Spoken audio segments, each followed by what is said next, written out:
Hey there everyone, this is a quick video how to find your Wi-Fi password directly on your iPhone. So first what we want to do is we want to bring up the iPhone settings, and then you'll see the third option down here, Wi-Fi.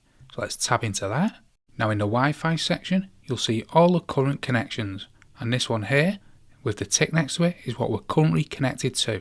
So what you want to do is you want to tap on this little eye here at the end. This will take you to the options of this Wi-Fi connection, and as you can see here the password is currently blanked out. So what you want to do is you want to actually tap on this password.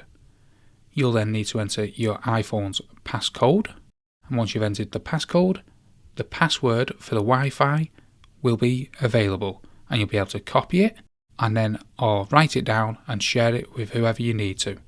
I hope this video was quick and easy to follow. I made it easy to find your Wi-Fi password. If you have any comments, leave them in the comment section below, and thanks for watching.